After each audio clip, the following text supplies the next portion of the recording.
like the one major change is the style of financial flows, which is extremely fast and overwhelms governments and so on. Okay, that's new.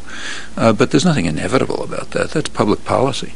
I mean, it resulted from two major things. One, a decision to break down the system of regulated currencies, which is a policy decision made first by the Nixon administration, and another by the telecommunications revolution, which is just the normal form of public investment and public cost of the public assuming vast costs and risks, and then handing it over to private power to use. But these aren't things that are at all inevitable. The fact that the whole system is coming to resemble in many ways what it was early in this century, apart from things like this, that's been made in quite mainstream circles, incidentally. It's not an unusual idea, though the differences are crucial, but under control. Now, beyond that,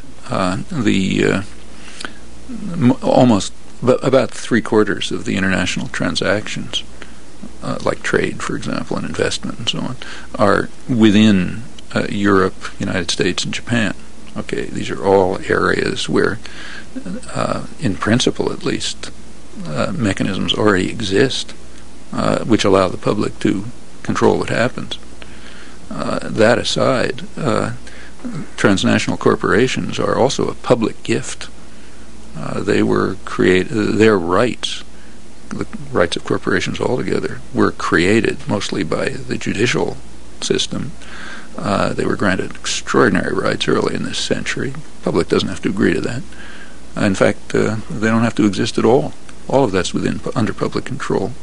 That aside, maybe we've talked about this, if you look at the top transnationals, they rely very heavily on public subsidy. In fact, according to the major study that exists, about 20% of them wouldn't even survive if it wasn't for public takeovers. Well, all of this is under control, in principle, up to the long-term goal, which I think has very deep roots in working class movements and Enlightenment thought, even in classical liberalism, that these institutions have no right to exist at all. They're fundamentally illegitimate. And they're not a law of nature. In fact, their current form is rather recent. They can be changed like other oppressive institutions have been changed. So what are the limits? Without limit.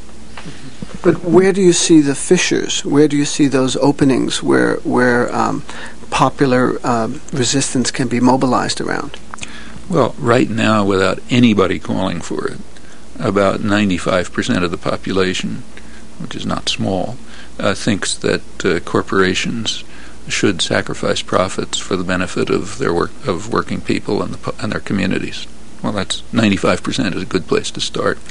Now, I don't see why.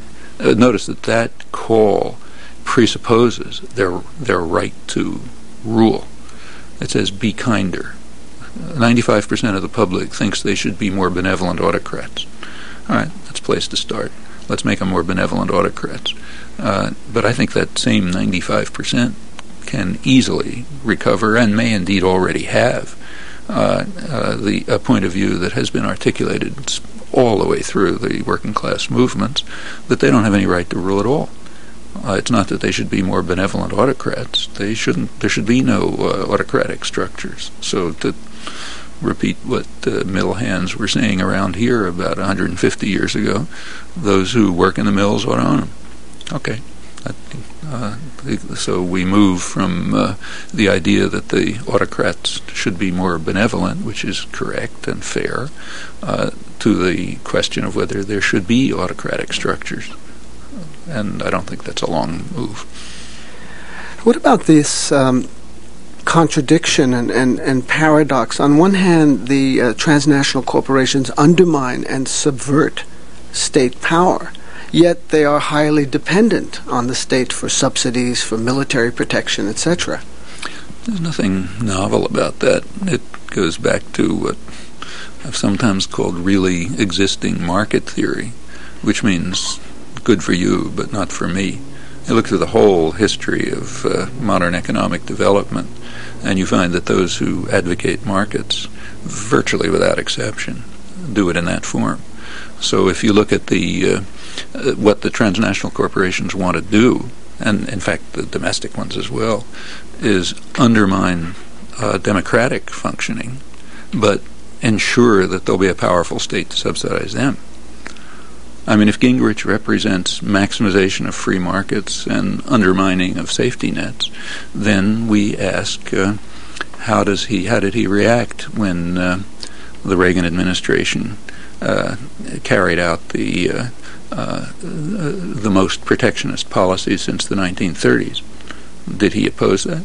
I mean, how does he react when we closed off American markets to Japan to enable the automotive, steel, and semiconductor industries to reconstruct? Is he against that? And so we can go on testing how he really feels about free markets. Answer is he's not on the integrationist side. He wants it when it's good for his guys. What about the other one, safety nets? Well, we can ask about that too. If he's opposed to welfare dependency, then he should be certainly opposed to providing federal subsidies to his constituents but he happens to be the champion in bringing them home. Well, it doesn't work very well. That picture is mostly mythology. The fact that one can get away with it is pretty astonishing. In fact, by now it's kind of interesting that they're almost open. I mean, they're usually on the business pages, but just right after the election, the Clinton administration, I assume the timing was not an accident, announced a huge program to build new fighter planes. They also knocked McDonnell Douglas out of the competition. So in our competitive aircraft market, it now goes back to Lockheed. It's now down to Lockheed and Boeing, with the indication being that Boeing would probably get the contract. And they also described why they're doing it openly, but on the business pages. They said, look, we got to do this because we have to find efficient ways of making sure that those who that the new technology and design and so on gets right to the commercial market. In fact, the writer of the business column pointed, or maybe somebody at the Defense Department said, we have to switch from a military-industrial complex to an industrial-military complex. That is, we have to now recognize publicly that really the point of the military production is to subsidize the private corporations. None of this is secret. It's right there on the business pages, some of it on the front pages. Nevertheless, we read that Newt Gingrich represents the anti-safety net, pro-integrationist position par excellence. That the U.S. the fact that the U.S. regained control of the semiconductor and other industries shows the miracles of the market, and nobody can avoid it. I mean, it's like a dream world. Noam Chomsky, speaking with David Barsamian. We'll have more of that interview in a moment.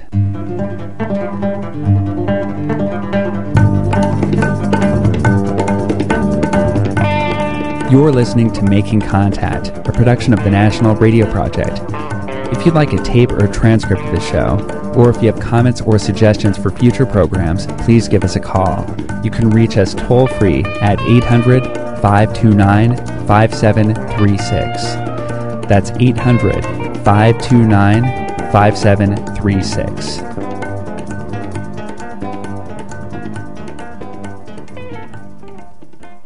In a spring '96 Foreign Affairs essay written by Admiral William Owens and Joseph Nye, who was a former Clinton Defense Department official and now the dean of the Kennedy School at Harvard, they predict that the 21st century will really be the U.S. century because of U.S. domination of media, and they cite the Internet and telecommunications. They say that the U.S. has an unrecognized force multiplier in its international diplomacy and actions, and that I think the phrase they use is that this comes from something that people have missed, namely the importance and worldwide recognition of American democracy and free markets. And then the examples they cite are, without exception, cases of where the public has been deluded into subsidizing private power. That's, as in the cases you mentioned, every single one of them is public assumes the risks and the costs, and is meanwhile there's an elaborate deception scheme to make them think they're doing it because they're cowering in fear, not